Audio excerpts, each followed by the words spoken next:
Good morning, dear cadets. So yesterday I taught you different modes of nutrition. Basically, I covered the difference between parasitic mode of nutrition and insectivorous mode of nutrition and saprotrophic mode of nutrition. So as far as differentiation is concerned, we differentiate between parasitic mode of nutrition and saprotrophic mode of nutrition. Okay. Today I am going to teach you the last topic of this chapter, that is how nutrients are replenished in the soil. That is also called enrichment of soil. Try to understand, if one particular field is there or soil sample is there, if time and again crops are grown there, so what is there? Whatever nutrients are present in that soil, that will be depleted over the period of time. Then how the fertility of that soil can be restored? So fertility of the soil can be restored by the addition of fertilizers or manure. Okay, so we'll tell you the difference between manure and fertilizer also. First, see here, nutrients in the soil are absorbed by the roots of the plants. So whatever nutrients are present in the soil, they will be absorbed by the root system of the plants or crops. Okay, so as they are depleted, these are needed to be added from time to time to replenish the soil. So just see, if time and again they are used, so one stage will come when all the nutrients of soil will be depleted or finished. Then what should be there? This is done by adding either, since they are finished, so their replenishment is required, and the replenish of the nutrients can be done by adding either manures or fertilizers. Now question arises here, what are the fertilizers and what are the manures? So fertilizers are the artificially synthesized chemical substance, while manures are the natural organic substance. Natural organic substance. You might have heard or you might have seen that farmers, they are spreading fertilizers to their paddy crops or their wheat crops. Okay, why they are adding so? They are adding so that the fertility of the soil can be increased. When the soil will have more nutrients, then crops will be grown properly and it will be healthy and production will be more. But question arises here, what is the difference between fertilizers and manure? Actually, manures are the organic substance and they are prepared from cow dungs or other waste. Isn't it or not? And you know that this one, manures, they are very good. Okay, the fertility of the soil can be increased very much. As far as the fertilizers are concerned, they are costly, number one thing. And second one thing, over the period of time, what would be there? If you are using excessively fertilizers, then desertification of the soil will be taken place. Means the permanently the fertility of the soil can be vanished or can be. Okay, so that is why it is better to use manures instead of fertilizers. Now to give you more idea about the fertilizers and manure, I have taken one video from the extra marks and I would like to show you so that you will be completely equipped in terms of knowledge of fertilizers and manures. Okay, today only I will teach you how to test the presence of chlorophyll in the leaves also, and will wind up this chapter. Okay.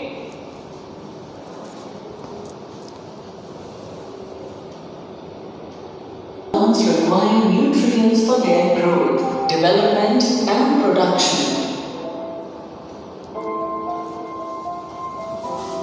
Some are required in large amounts called macronutrients, such as nitrogen, potassium, calcium, phosphorus, etc.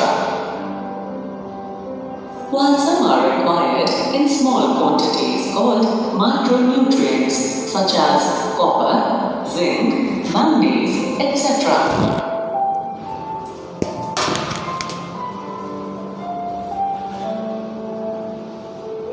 but all these nutrients are essential for plants. With time and repeated cultivation, the soil nutrients are reduced, which in turn affects the growth and yield of crops. Various measures are adopted to replenish the soil nutrients and enhance the productivity. It involves both the natural and the artificial measures. Natural measures include addition of manures, while the artificial measures include addition of chemical compounds in the form of fertilizers. Manures are natural substances obtained from decomposition of biological wastes such as animal, plant, and human wastes. It is comparatively richer in organic matter than the nutrients and increases the fertility of the soil. The organic matter present in manure helps to improve the soil structure and texture. Based on the kind of biological waste utilized in its formation, manures can be classified as compost and green manures. Let's see how compost is prepared. All the organic waste, such as cow dung, animal refuse, domestic waste,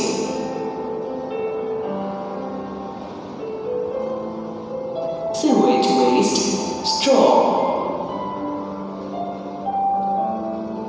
eradicated weeds, are all buried in the deep pits.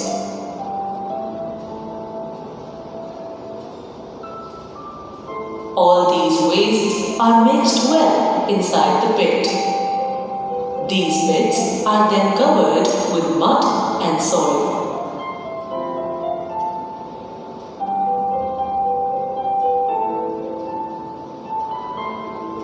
Finally, water is sprinkled to provide moisture and fasten the process of decomposition. Turning the pile frequently at regular interval speed up the process of decomposition. Bacteria present in the soil decompose the organic matter into inorganic material. After the period of 4 to 5 months, the waste products are completely decomposed. This decomposed matter is called compost. The dark layer present on the top is called humus. It makes the soil porous, thus helping to retain more water.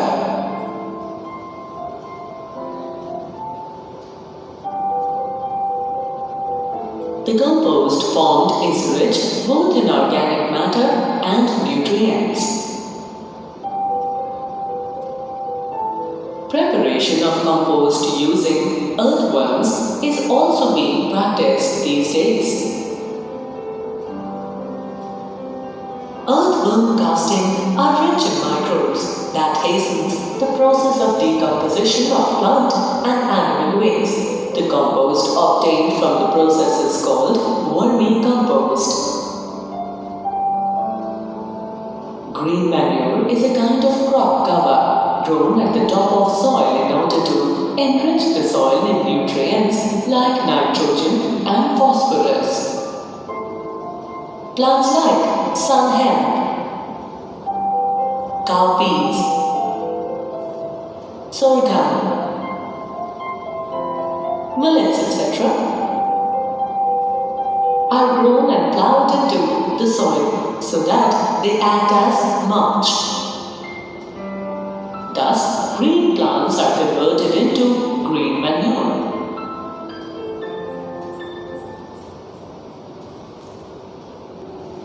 Okay, so you have got a lot of idea about the manures. Now this is the time to learn something about the fertilizers also. Okay, so different variety of manures are there and how they are being prepared, that also you saw. That much detailed description is not required. Nevertheless, for your information, For your knowledge, I have shown this video. Now let us have more idea about the fertilizers. So what are the fertilizers? Fertilizers are the man-made chemicals which are rich in nutrients. Okay? Examples of fertilizers are urea, ammonium sulfate, etc. Okay. Let's understand more about fertilizers with the help of an animation.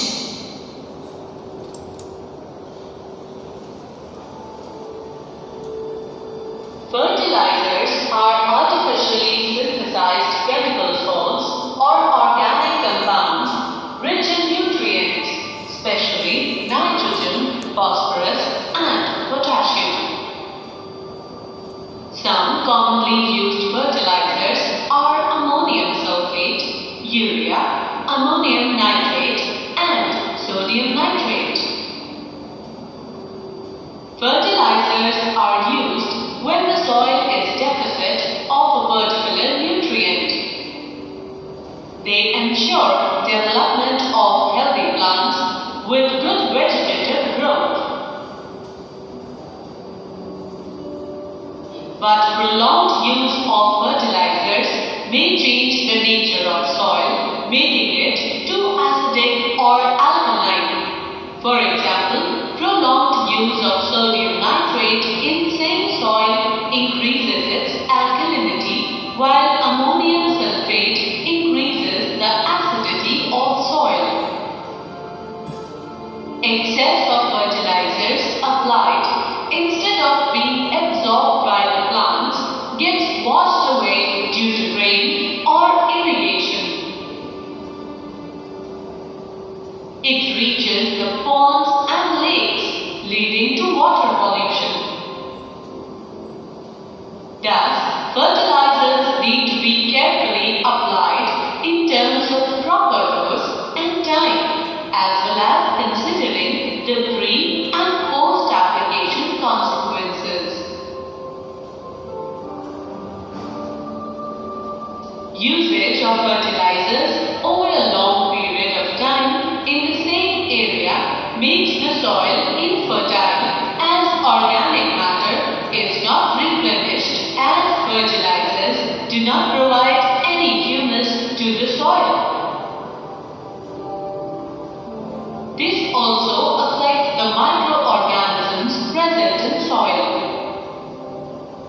Thus, the farmers and agriculturists should be aware of the long-term benefits of manures and short-term benefits of fertilizers, as well as their requirement for the soil before selecting any means of nutrients.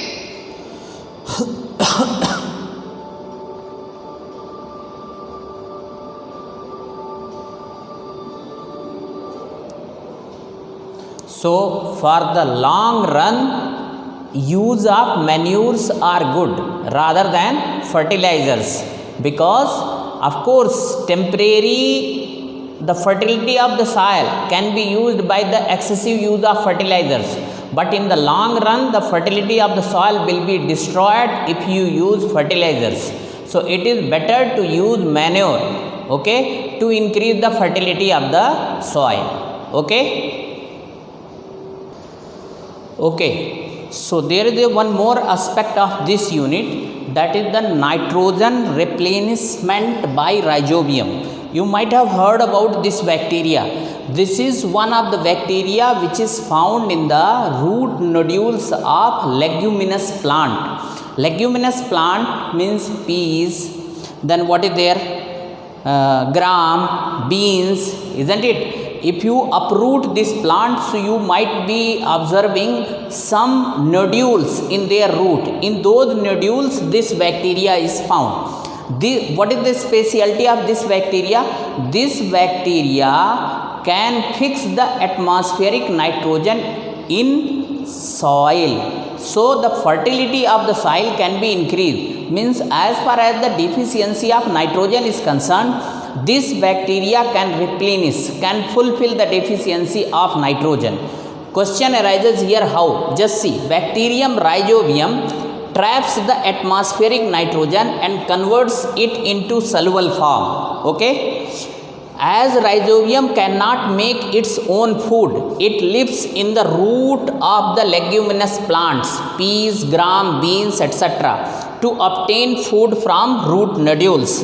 Thus bacterium gets food and oxygen from the plant for its survival, and in return it fixes nitrogen for the plant. Problem is bacteria cannot synthesize its own food. So what is there? It is getting shelter in the root nodules of the plant. Root nodules of the plant. And what is the work of bacteria?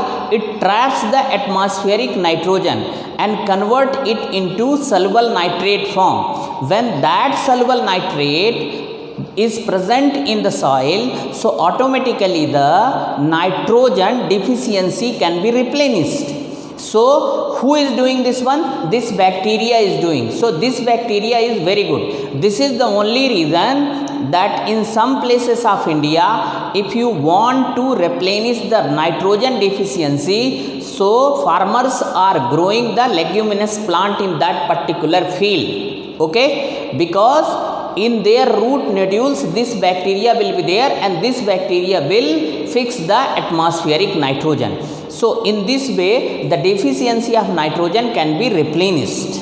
Okay, this is one of the way to increase the fertility of the soil, especially when there is a deficiency of nitrogen in a particular field. Now bacterium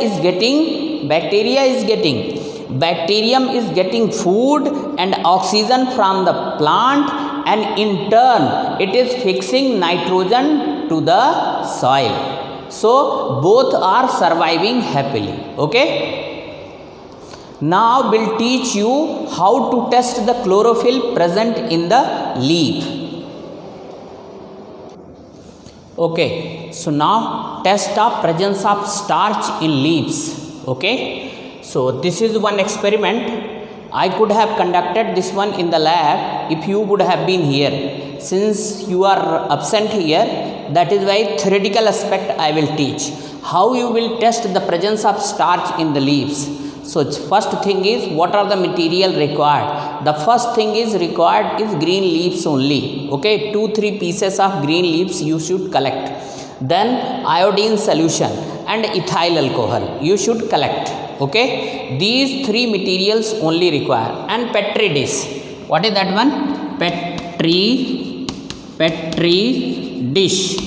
Okay, now these are the material you required for the test of presence of starch in the leaves.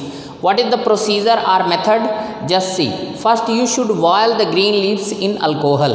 Okay, in a test tube, so that they become colorless. So first what you should do? First you should make it colorless. How you will make it colorless? Boil the leaves in the alcohol, then wash the leaves in the fresh water. Now after boiling, wash these leaves with the help of fresh water. Now transfer these leaves to petri dish. Okay, transfer these leaves to petri dish. Add some drops of iodine solution. You should add some drops of iodine solution. What you will observe? Leaves turn into blue-black color.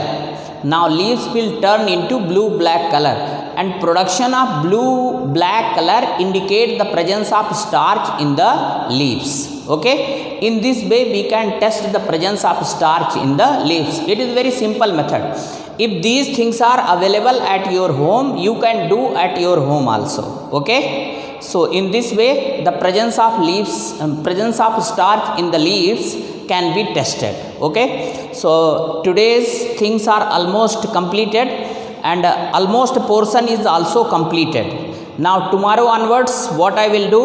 I will recapitulate the entire portion of this chapter, and afterwards will teach you the NCERT exercise. All NCERT exercise I will solve. You need not to worry about anything. That is my headache. You just keep writing, keep revising the things. Okay, now whatever related questions are there will give you.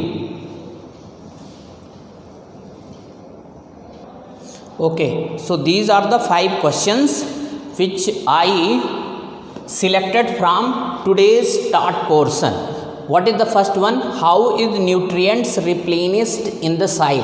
Okay, so nutrients are replenished in the soil by the addition of manures and fertilizers. Okay, correct or not? What are manures and fertilizers? Just one line definition you should write. By seeing the video you will have a lot of idea. You can write, why do we use manures and fertilizer in the soil? We use manures and fertilizer in the soil to restore its fertility so that the deficiency of nutrients can be replenished. Okay, because time and over the period of time, by growing crops time and again, the fertility of the soil is decreased. You can write their answer also. How does bacterium rhizobium help in replenishment of nitrogen in the soil? So you can write, bacterium nitrogen cannot prepare their food. So it is found in the root nodules of leguminous plant. It fix the atmospheric nitrogen in the form of soluble nitrates. Okay, so in this way it is fixing the atmospheric nitrogen into nitrogenous compound. Hence it is replenishing the soil with nitrogen, replenishing the nitrogen. Okay, how would you test the presence of starch in the leaves? Already I told you, isn't it? Material required, procedure, observation, result, everything in the same way you should write. In this way the duration of today's video is over and chapter is also almost completed. Thank you. Please keep writing the things, and as and when I require I will call your answer sheet. Okay, so be ready and daily watch the video, daily complete the things so that backlog should not be there. Thank you.